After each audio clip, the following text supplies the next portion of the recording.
Olá, como está? Como foi a sua semana? Nós estamos juntos mais uma vez. Vamos estudar a Bíblia, a Palavra de Deus. Antes, nós vamos orar. Obrigado, Senhor, por ter nos ajudado até aqui. Pedimos-te que o Senhor nos oriente no estudo da Tua Palavra, que ela possa nos enriquecer. Obrigado por esse momento tão precioso. É a oração que fazemos no nome de Jesus. Amém. Muito bem, meus queridos irmãos, hoje nós vamos iniciar o nosso estudo no livro de Números. Livro de Números. Lembrando sempre que nós estamos usando essa literatura, é uma literatura da editora Horizontal. Esta revista foi escrita pelo nosso professor querido, de saudosa memória, Darcy do Zilek. Esta revista aqui, por exemplo, vai de Gênesis a Neemias, mas é um conjunto de lições que percorre todos os livros da Bíblia. Então hoje nós vamos começar falando um pouco do livro de Números. A presença de Deus no deserto. E o versículo-chave é Números capítulo 6, 24 e 25. O Senhor faça resplandecer o seu rosto sobre ti e te conceda graça. E te conceda graça. Então, meus queridos, de acordo com o costume dos hebreus, esse livro deveria chamar-se No Deserto. No Deserto. E diz que a tradução mais adequada é o vocábulo hebraico Bemidbar, que principia o texto deste livro que nós estamos estudando. Ele vai narrar a jornada do povo no contexto do deserto do Sinai, do deserto de Negueb e do deserto da região da Transjordânia. Números é o título derivado do vocábulo numeri da Vulgata Latina. O título Números, obviamente, faz referência a dois recenseamentos das tribos de Israel. Deus ordenou e ele deveria seguir as instruções de Deus e executar esta numeração. Então nós vamos encontrar isso logo no início do livro, a orientação dada por Deus. Agora vale a pena a gente salientar aqui que esses recenseamentos não foram feitos por todas as pessoas da nação, apenas entre os homens capazes de lutar na guerra. Apenas os homens capazes de lutar na guerra. Dois censos então foram feitos. O primeiro censo revelou que havia 603.550 homens disponíveis. Já o segundo censo revelou que havia 601.730 homens disponíveis. Então, a referência aqui é aos números que eram distribuídos entre as tribos, entre as 12 tribos. Então, os homens que eram bons para a guerra é que foram recenseados.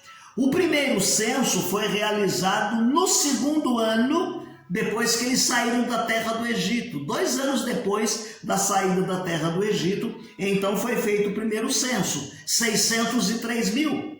O segundo foi 38 anos depois. Se eles ficaram 40 anos rodando, faltavam 2 anos para eles terminarem a caminhada. Então, esse segundo censo foi feito no meio da nova geração. Era o povo que estava prestes a entrar em Caná da Galileia. Você já deve ter aprendido e ouvido que esses 40 anos que eles ficaram rodando ali no deserto foi o tempo em que Deus destruiu, fez cair aqueles que pecaram e foram desobedientes, que nós vamos falar um pouco mais adiante dentro da nossa lição. Enganam-se as pessoas que acham que o povo tinha crescido. Pelo contrário, nós vamos perceber aqui a soma destas pessoas, do povo de Israel, os eventos que foram narrados, os acontecimentos que aconteceram, eles decresceram. Veja que no primeiro era 603, aqui é 601 mil. Então houve um decréscimo. Mas Números não é só, o livro de Números não se refere só à contagem, à numeração. Por exemplo, há coisas intrigantes nesse livro que nós aprendemos e gostamos de pregar e estudar muito a respeito delas. É no livro de Números, no capítulo 13, que nós vemos a missão daqueles espias que foram enviados para espiar a terra. É no livro de Números, no capítulo 20, do verso 7 ao verso de número 13, que nós vamos encontrar a água jorrando da rocha. Aquele acontecimento que foi ruim para Moisés, porque Deus disse para ele falar a rocha e ele tocou 2 vezes na rocha. Mais para frente você vai ver qual foi o prejuízo deste impulso na vida deste homem. É no livro de Números, no capítulo 12, que nós vamos ver um momento de sedição e de rebelião lá no meio do arraial do povo de Israel. Você vai ver no livro de Números a intercessão de Moisés pelo povo. Também no capítulo 15, Deus falando a respeito das responsabilidades e dos deveres que eles deveriam ser. É nesse livro de Números que nós vamos encontrar, meus queridos irmãos, a preciosa bênção araônica que está lá no capítulo 6, verso 24 ao 26, que você percebeu que no início nós começamos falando dela. É aquele texto lindo: o Senhor vos abençoe e vos guarde, o Senhor faça resplandecer o seu rosto sobre vós e tenha misericórdia de vós, Senhor sobre ti levante o seu rosto e te dê a paz. Então é no livro de Números que estão essas coisas lindas. Então é mais do que numerar, é mais do que contar o povo de Deus, embora o tema seja números. O último verso, no capítulo 36, o verso de número 13, ele vai trazer o resumo do registro do que Deus queria para a vida do seu povo. Diz-nos assim, o verso de número 13: são esses os mandamentos e os preceitos que o Senhor ordenou aos filhos de Israel por intermédio de Moisés nas planícies de Moabe, junto ao Jordão, na altura de Jericó. Na altura de Jericó. Então Moisés havia liderado o povo desde a saída lá da terra do Egito, desde o Monte Sinai até a fronteira da terra prometida. Então esse último versículo vai nos sugerir, meus queridos irmãos, que Deus deu instruções ao povo de Israel. Para quê? Para que eles pudessem ter condições de entrar na terra prometida. Eles deveriam tomar alguns cuidados, tomar posse e desfrutar da terra prometida, sim, mas Deus coloca algumas pré-condições que estão escritas no livro de Números. Qual o tema central? Qual o tema central? O livro de Números é mais do que um roteiro de viagem que Israel fez partindo do Monte Sinai até a campina de Moabe. As narrativas que estão contidas nele falam a respeito de leis, tá certo? Estabelecem condições para que Israel tomasse posse e desfrutasse da terra da promissão. É nesse livro que nós vemos as condições que incluem um desejo enorme que esse povo tem de entrar na terra prometida, sim. Mas eles deveriam respeitar os seus líderes, eles deveriam respeitar os líderes que foram estabelecidos por Deus.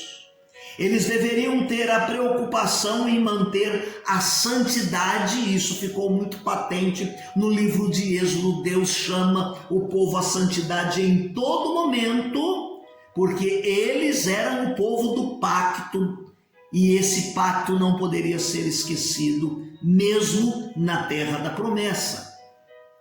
O tema central desse livro vai falar de advertências sobre o perigo da rebelião. Porque o juízo de Deus vem.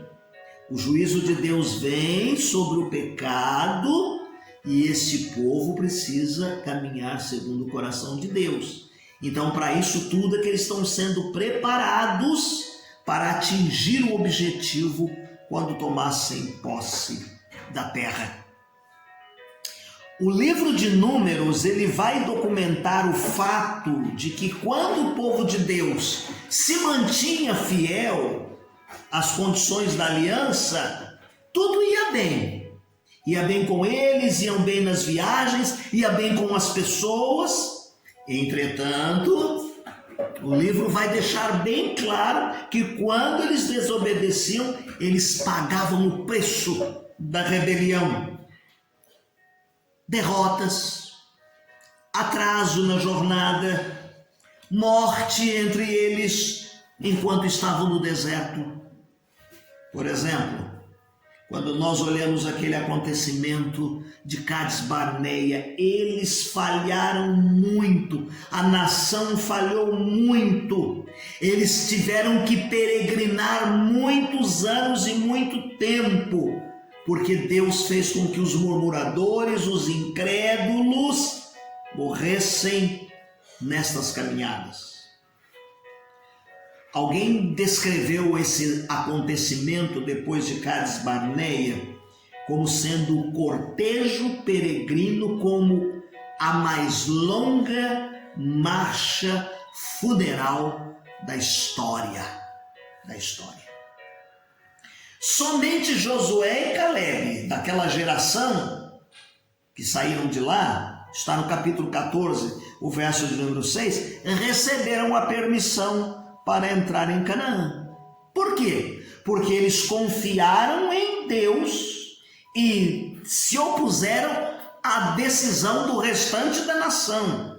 O que é que a nação fez? Está lá no capítulo 14, verso de número 4. Quando eles disseram, realmente, lá naquela terra tem gigante, lá na terra tem homens do tamanho de Anak, tem isso, tem aquilo, e nós parecemos como que formigas. Levantam-se Josué e Calebe e dizem assim, sim, essas coisas existem, mas olha o tamanho dessas uvas, e essa é a terra que Deus deu a promessa, é a terra que mana leite e mel. Falaram positivamente. Os outros que falaram negativamente não entraram. Somente Josué e Calebe foram autorizados a entrar com o povo na terra prometida. Até mesmo Moisés, meus queridos, que teve toda essa luta de tirar o povo da terra do Egito, de caminhar com esse povo durante esses 40 anos, peregrino nessa terra, ele não teve o privilégio de entrar na terra prometida, que não tem nada a ver com salvação de alma, tem a ver com pisar na terra de Canaã, na terra prometida, a terra que eles esperaram e sonharam durante tantos anos. Por quê? Lembram-se do acontecimento do bater na rocha? Lembram-se do acontecimento dele golpear a rocha? Deus disse, fale, e ele golpeou a rocha por mais de uma vez. Então Deus diz assim, lá no verso de número 12, você vai levar o povo até na entrada, mas você não vai meter esse povo lá dentro, você não vai ter esse privilégio de entrar com o povo na terra prometida. Há desobediência, há temperamentos, as nossas reações que muitas vezes nos levam a desobedecer e afrontar a santidade de Deus. É importante que a gente reflita diante de muitos atos, de muitas palavras, de muitas atitudes nossas. O texto nos ensina que gerações subsequentes a esta, que foram e aceitaram a aliança, foram abençoados, mas os que desobedeceram e que não seguiram os preceitos, tragicamente pereceram e passaram por sofrimento. Meus queridos, aqui há uma comunidade religiosa, tanto religiosa como uma comunidade política. O livro de Números também é um documento que vai normatizar, vai enfatizar a organização das 12 tribos em comunidade, tanto religiosa como política. E fica bem visível quando a gente lê o livro de Números e estuda essa organização, porque eles estavam sendo preparados em todo o tempo para conquistar a terra de Canaã. Daí o interesse em numerar as tribos, através daquelas viagens que eles estavam tendo, eles acompanhassem e aprendessem o lugar do tabernáculo, a função do sacerdote, e todas estas coisas centralizava-se na vida de Israel como povo da aliança. Também implica aqui, e o texto nos explica, a introdução de novos regulamentos, especialmente de natureza cultica e cerimonial. Os mandamentos, os estatutos eram apropriados para o estabelecimento da nação lá em Canaã. Então, eles não poderiam ser mais pessoas desobedientes, e esses mandamentos eram relevantes. O livro de Números vai antecipar, meus queridos irmãos, a posse da terra prometida, quando ele oferece instruções muito especiais para as condições desse período de transição. Ok? Nós vamos parar aqui hoje. No nosso próximo encontro, nós vamos dar prosseguimento, falando um pouquinho mais a respeito dessa introdução no livro de Números. Números, a presença de Deus no deserto. Não deixe de fazer a leitura que nós disponibilizamos na nossa transmissão, porque nós enfatizamos e adiantamos textos que serão citados aqui durante o nosso estudo. Deus te abençoe. Tenha uma semana feliz, uma semana abençoada.